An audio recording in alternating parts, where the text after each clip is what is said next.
अस्सलाम वालेकुम, welcome back. हम लोग इस वीडियो के अंदर डिस्कस करेंगे चोटों की कंडीशंस और न्यूमेरिकल्स करेंगे टोटल ऑफ वॉल्यूम। अच्छा भाई, सबसे पहले क्या होता है कि बैक प्रेशर क्या होता है। अच्छा, इससे पहले एक इम्पॉर्टेंट बात रह गई थी कि जब भी हमारे पास प्रेशर और टेम्परेचर एक लार्ज रिजर्वायर से कनेक्टेड होगा, मतलब इनलेट या फिर हमारी एयर लार्ज रिजर्वायर से आ रही है, तो जो हमारा गिवन प्रेशर और टेम्परेचर होगा वो हमारा टोटल टेम्परेचर और टोटल प्रेशर होगा, which means they are stagnation properties. ठीक है।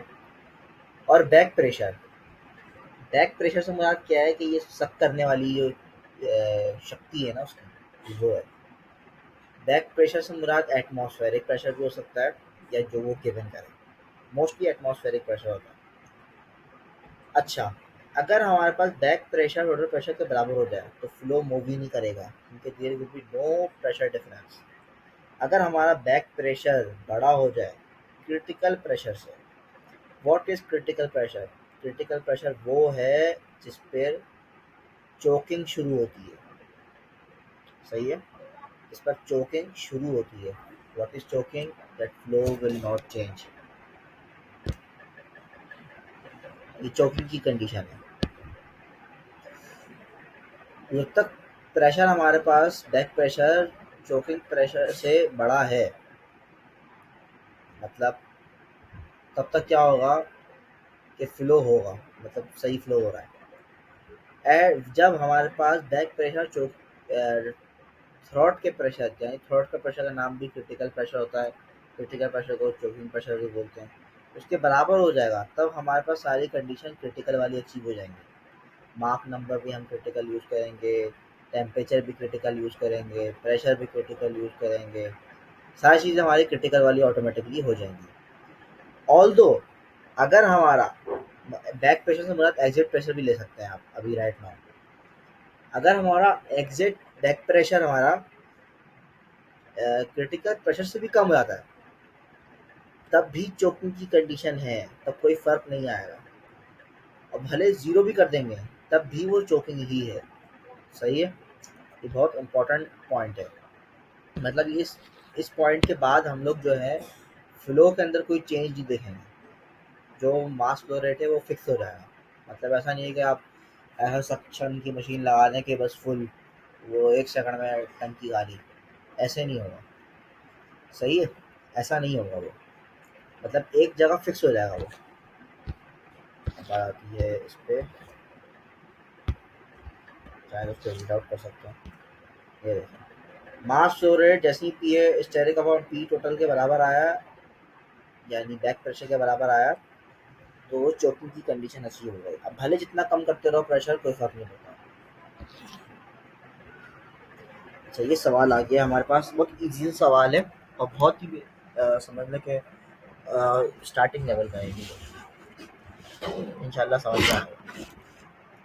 इस सवाल में क्या हो रहा है कि हम लोग एक कन्वर्जिंग नोजल देख रहे हैं, इसके दो क्रॉस सेक्शनल एरियाज हैं, स्टार्ट यहाँ से हो रही है, एंड यहाँ पे हो रही है। इसका एक बैक प्रेशर है और एक, यानी ये एक बड़े रिजर्वायर से आ रहा है, तो उसका मतलब क्या है, इसकी जो प्रेशर है वो, अगर ये स्टेगनेशन ना भी बोलते तो मतलब और स्टेगनेशन है। तो स्टेगनेशन टेम्परेचर और प्रेशर गिवन है, एग्जिट पे एरिया गिवन है और बैक प्रेशर गिवन है। मगर इस बैक प्रेशर का हरगिज ये मतलब नहीं है कि ये एग्जिट प्रेशर भी यही है।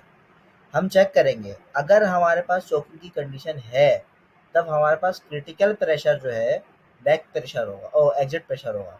अदरवाइज हमारा बैक प्रेशर ही एग्जिट प्रेशर कंसिडर किया जाएगा। वो हम अभी चेक करेंगे।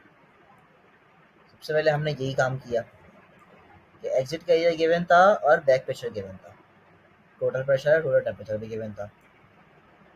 हम गए, अब हम यहाँ पे देखना पड़ेगा हमें table.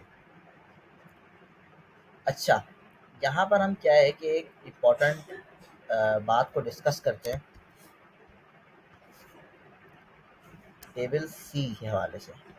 Table C is the property table for isentropic flow, और हमारा अभी केस आइसेंट्रोपिक ही है। ठीक है, तो पी क्रिटिकल, अच्छा पी और टी आपको तो सादे नज़र आ रहे हैं, मगर एज अ क्रिटिकल भी हम इनको ट्रीट कर सकते हैं जब हम मार्क नंबर क्रिटिकल यूज़ कर रहे होंगे। बताते हैं, डिस्कस करते हैं उसको, टेंशन वाली बात नहीं। हमने क्या किया, सिंपल एक ख्याल लेकर आए कि हमारा बैक प्रेशर ही एग्जिट प्रेशर है। तो हमने क्या किया, बैक प्रेशर को डिवाइड कराया टोटल प्रेशर से, क्योंकि हमारे टेबल के अंदर पी अपॉन पी नोट का ऑप्शन है, जिससे हम मार्क नंबर चेक कर सकते हैं। उससे हमने देखा मतलब P V upon P note से निकाला, तो हमारे पास जो बैक प्रेशर का रेशियो आया वो इतना आया 0.695। फिर हम गए, बोला क्या मार्क नंबर वन पे भी चेक कर लेते हैं, यानी पी अपॉन पी नोट देख लिया उस पर हमने, ये क्रिटिकल हमने अपनी मर्जी से लगाया, देखा हमने यही है P upon P naught at मार्क क्रिटिकल, यानी मार्क नंबर वन पे, यहाँ वन पे देखा, हाँ भी देखा हूँ आपको,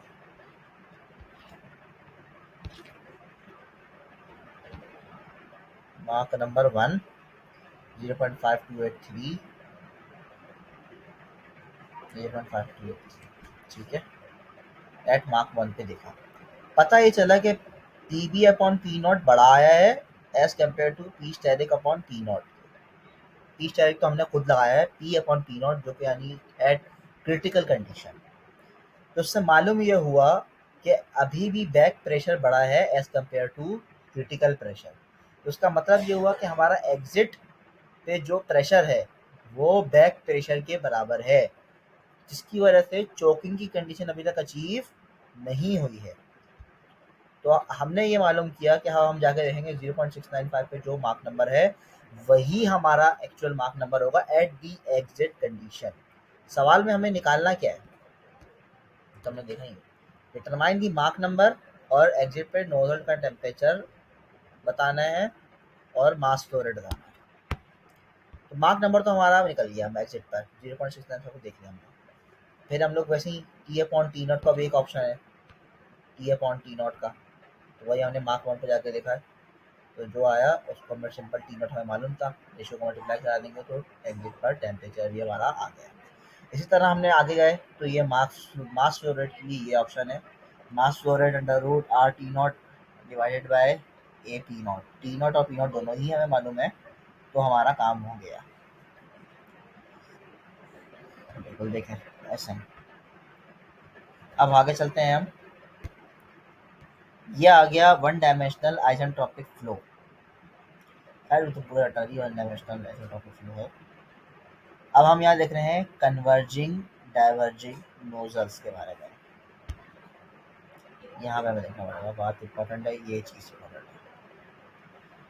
जब जब हमारे पास पी अपॉन पी नोट की बात हो रही है, P upon P note one निकल जाए, इसका मतलब क्या हुआ कि हमारे पास एग्जिट पे प्रेशर और पी टोटल के बराबर हो गया, तो हमारे पास मार्क नंबर मतलब क्या हो गया, नो फ्लो की कंडीशन है, सही है।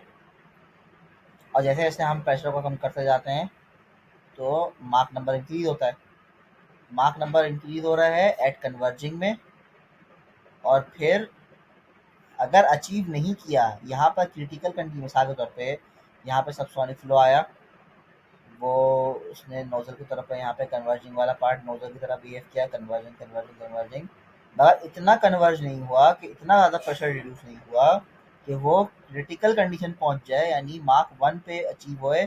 और जैसे ही मतलब ये थ्रॉट जो है इतना सफिशेंट नहीं था कि उसको इतना उसने इतने ज़्यादा मार्क नंबर पे नहीं ला पाया जो कि वन है, यानी थर्ड पे मार्क नंबर वन नहीं ला पाया, जिसकी वजह से आगे वाला सेक्शन जो है वो उसके लिए डिफ्यूज़र की तरह बिहेव किया।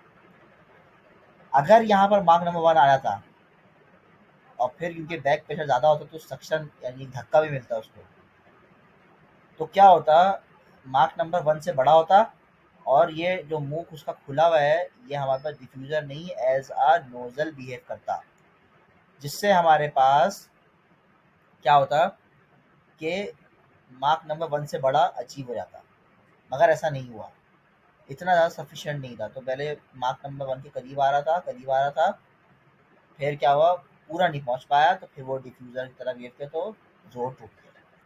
फिर उसके बाद क्या हुआ, कि मार्क नंबर 1 अचीव हो गया, मगर क्या हुआ कि उसको एक बैक पुश नहीं मिल पाया। मार्क 1 तो अचीव हुआ, उसके बाद ना वो उसको एक बैक पुश नहीं मिल पाया, जिससे क्या हुआ कि वो अ, उसमें घुस नहीं पाया सुपरसोनिक में। अब भाई क्या हुआ, हमने प्रेशर को इतना कम करा कि मार्क नंबर 1 से बड़ा तो हो गया, मगर एक शॉक क्रिएट हुआ। मतलब अब इतना ज़्यादा हमने उसको झटका मार दिया एक तरह का, कि जिससे शॉक के बारे में हम आगे डिस्कस करेंगे डिटेल में। बट अभी ये कॉन्सेप्ट समझ लें कि हमने उसको मतलब इतना ज़्यादा प्रेशर उसको सब कर लिया कि उसकी स्पीड इतनी ज़्यादा हो गई और प्रेशर भी इतना ज़्यादा बढ़ गया, जिससे जो है ना शॉक क्रिएट हो गया। और ये इसकी दो टाइप्स हैं, नॉर्मल शॉक और ऑब्लिक शॉक। ठीक है, अब हम लोग चलते हैं आगे बहुत तेज़ी से। यहाँ पर 2 नंबर का, 4 नंबर, 3 नंबर का, इसको देख लेते हैं। थ्रॉट एरिया हमें उसने दे दिया है, यानी ये ए क्रिटिकल है भाई, ए क्रिटिकल दे दिया है। At a very last tank, तो यानी प्रेशर हमारे पास टोटल है, ये देखना, प्रेशर और टेम्परेचर दोनों टोटल है। The nozzle exhaust at atmosphere, यानी बैक प्रेशर हमें दे दिया, मगर इस बैक प्रेशर को हम एग्जिट का प्रेशर नहीं बोल सकते हैं अनटिल अनलेस चोकिंग की कंडीशन मालूम ना हो। द मार्क नंबर एट थ्रॉट, थ्रॉट पे मार्क नंबर निकालने बोल रहा है। द फ्लो, ये तो बहुत ईजी है। अगर आप खुद सोचें तब क्या पहले क्या निकालेंगे, P V upon P not निकालेंगे, और फिर मार्क नंबर 1 पे जाके देखेंगे पी अपॉन पी नॉट क्या आ रहा है। अगर P V upon P naught, P upon P not से बड़ा है तो उसका मतलब चोकिंग कंडीशन अचीव नहीं है।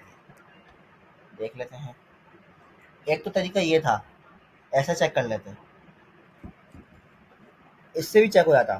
मगर इन्होंने क्या किया कि मास फ्लो रेट निकाला, मास फ्लो रेट ऐसे निकाला थ्रॉट पे, थ्रॉट पे मास फ्लो रेट निकाला, क्योंकि चोकिंग की कंडीशन में मैक्सिमम मास फ्लो रेट फ्लो होता है।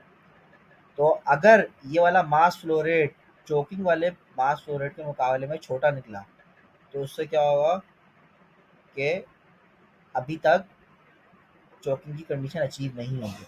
एक तरीका ये भी है, मुख्तलिफ रास्ते हैं, आप जैसे जाना चाहें वैसे जा सकते हैं। P V upon P note से भी जा सकते थे, इट्स ओके। उससे पता ये चला कि 0 पॉइंट्स, अब उसने सिंपल टी नॉट और पी नॉट मालूम था थ्रॉट पे, एयर एरिया भी मालूम था हमें, मास फ्लो रेट इस पे निकाला, मतलब मास फ्लो रेट का ये पूरा रेशो निकाला, ये आ गया। इस पे हमने मार्क नंबर चेक किया कितना आ रहा है, फिर हमने सिंपल मार्क 1 पे जाके देखा तो उस पे इतना आ रहा था, तो पता ये चला कि अभी तक बात बनी नहीं है, तो मतलब चोकिंग अभी तक अचीव नहीं हुई है, तो मतलब हमारा बैक प्रेशर ही एग्जिट प्रेशर है। ठीक है, तो हमने simple P B upon P naught करा, जो मार्क नंबर से बनता है वही हमारा मार्क नंबर कहलाया आगे।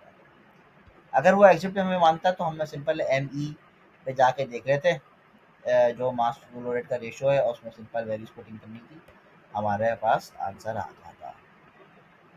मास फ्लो रेट तो मालूम हो गया था ना मैं शुरू में, थ्रोट पे मास फ्लो रेट फिक्स होता है, ये याद रखने वाली बात है। सेम सेम बात यहाँ पर भी है, मगर यहाँ पर अब लार्ज रिजर्वायर का कॉन्सेप्ट नहीं है।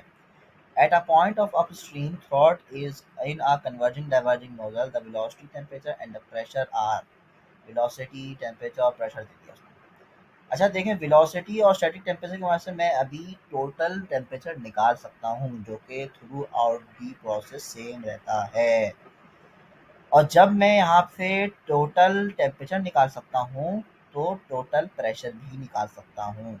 किस फॉर्मूले से, मैं बताता हूँ आपको। कैसे, E naught, P naught upon P is equal to T naught upon T, और ब्रैकेट में गामा अपॉन गामा माइनस 1। इससे क्योंकि टी नॉट और टी मालूम हो गया, पी नॉट टी मालूम हो गया, तो हम पी नॉट भी निकाल सकते हैं। सही है, अगर वो मालूम करने बोले तो मैं निकाल सकता हूँ, मतलब ऐसे, मतलब अपने ऐसा लेवल अचीव करना है कि जो बोले वो इट्स ओके इंशाल्लाह। अच्छा, नोजल ऑपरेटिंग की डिज़ाइन कंडीशन क्या है, एग्जिट एरिया दे दिया उसने हमें, और एग्जिट बाई बैक प्रेशर। अब हमने क्या बोला है, वो क्या निकाल के दें, मान क्या है भाई, determine the mass flow rate and nozzle throat area, यानी ए स्टेरिक मांग रहा है। अच्छा जी, ये बात है, हमने बोला परेशानी वाली बात ही नहीं है। पहले तो मास flow rate and the nozzle throat area. Mass flow rate तो सब जगह सेम है। हम पहले चेक करते हैं चोकिंग कंडीशन अचीव है या नहीं। वेलोसिटी हमें मालूम है इनलेट पे, सही। बोला टेम्परेचर भी मालूम है, मार्क नंबर आप आराम से निकाल सकते हैं। मार्क नंबर हमने इनलेट पे निकाल दिया। अब through out the mass flow rate तो सेम ही रहता है ना, उस मार्क नंबर पे मास फ्लो रेट निकालेंगे। और टी नॉट और पी नॉट चाहिए होता है उसमें, तो टी नॉट और पी नॉट तो मैंने बताया प्रोसेस उस तरह करना पड़ेगा। टी नॉट पी नॉट की प्रोसेस थ्रू हमने मास फ्लो रेट इजीली निकाल लेंगे। तो यहाँ देखें बिल्कुल इसी तरह ही ये किया है। या तो इस उससे कर लेते, उससे भी कर सकते थे और वैसे भी कर सकते थे कि जैसे कि उस मास फ्लो रेट पे हम टी अपॉन पी नॉट निकाल लें और टी अपॉन टी नॉट निकाल लें, टी वन और टी वन का माने में इससे पी नॉट और टी वन भी निकाल सकते हैं। दो तरीके हैं, आपको सारे तरीके आने चाहिए। डिजाइन कंडीशन है पी हमारा पी पी है, इसको हम डायरेक्टली नहीं कर सकते। अच्छा डिजाइन कंडीशन की बात बोली नहीं यहाँ पे, हाँ एट इट्स डिजाइन कंडीशन। जब ये बात बोल दे, डिजाइन कंडीशन का लफ्ज बोल दे, तब हमारा बैक प्रेशर ही एग्जिट प्रेशर होता है। ये हमें माननी है बात, सही है। P V upon P not किया तो हमारे पास एग्जिट पे मार्क नंबर भी आ गया, उस समय एरिया भी निकाल दिया। ए अपॉन एच जो कि हमारा exit area upon H throat है। सवाल है भाई कभी, ये वाला सवाल देखते हैं भाई, ये भी बहुत ईजी है, नॉट अ बिग डील वाली बात है। एग्जिट पे एरिया मालूम है और पी वी मालूम है, वी वन टी वन और टी वन मालूम है। ये कैसे मालूम हुआ, क्योंकि यहाँ पे लार्ज का लफ्ज नहीं लिखा हुआ है। तो ये टेम्परेचर प्रेशर जो है हमारे पास स्टैटिक वाले प्रेशर और स्टैटिक वाला टेम्परेचर है और उसकी वेलोसिटी भी। क्या बोल रहा है कि अगर nozzle is operating at design condition, यानी बैक प्रेशर ही हमारा एग्जिट प्रेशर है, as an area of 0.01 metre square discharge in atmosphere determine the mass flow throat area. बिल्कुल वही सवाल है। अब अगर हो सकता है कि इस सवाल के अंदर थ्रॉट क्योंकि देखें चौकी की कंडीशन तो हो ही नहीं, डिजाइन कंडीशन बोल दिया उसने। तो हम क्या करेंगे, सिंपल वी वन मालूम है, पी वन मालूम है, टी वन मालूम है, बिल्कुल पुराने तरीके से मास फ्लो रेट हम निकाल सकते हैं इजीली, बिल्कुल इजीली। पहले मार्क नंबर निकालेंगे, मार्क नंबर से मास फ्लो रेट निकालेंगे, हो जाएगा। नोजल एट थ्रॉट एरिया तो P V upon P not हम करेंगे और मार्क नंबर निकाल के बिल्कुल सेम सवाल है, बिल्कुल सेम, बिल्कुल सेम। अच्छा यहाँ पर ये बात थी, पी वी अगर थ्रॉट से भी छोटा है, यानी पीवी जो है हमारा थ्रॉट कंडीशन पे, मतलब डिजाइन कंडीशन क्या है, हमारा एग्जिट का प्रेशर जो है पीवी के बराबर है, मगर वो उससे भी छोटा हो गया है क्रिटिकल से, तो चोकिंग होएगी ना। ये बात तो मिस कर दी। तो सिंपल हमने क्या किया, P one upon P not किया। पहले तो हमने मार्क नंबर निकाला, mark number P upon P naught, P one upon T one निकाला, पी वन और टी वन निकाल के हमने साइड कर दिया, जो कि ईजी था। अब हमें मालूम करना है कि मास फ्लो रेट हम कौन सा यूज़ करेंगे। पहले हम चेक किया मार्क नंबर वन पे P critical amount P not कितना आ रहा है भाई, जो कि इससे छोटा आ रहा था। P stack upon P not इससे छोटा आ रहा है। अच्छा P V upon P not से भाई इससे बड़ा आ रहा था, इससे बड़ा आ रहा है। P V upon P not से हमारा P stack upon P naught बड़ा है, but P one upon P not से तो छोटा ही है। हम चेक हमने ऐसा एग्जिट से करते हैं बैक प्रेशर से, तो मालूम ये हुआ कि फ्लो हमारा चोक होता है। जब हमारा फ्लो चोक होता है तो सारी की सारी चीज़ें हमारी क्रिटिकल वाली यूज़ करते हैं, जो है उसको भूल जाते हैं। तो क्रिटिकल प्रेशर हमारे पास फ्लो निकलेगा simple P critical point P not से निकलेगा। हम पी बी को हमारा पी एग्जैक्ट नहीं बोलेंगे क्योंकि फ्लो यहाँ पे चोक है। तो पी क्रिटिकल निकाला और हमने उसी मार्क नंबर पे मार्क्स को निकालेंगे और ए कॉन्स्ट। ये था हमारा चैप्टर नंबर 4 के टोटल कॉन्सेप्ट्स। आई होप आप लोगों को समझ में आया था। Thank you so much. तो याद रखें, अल्लाह हाफिज़।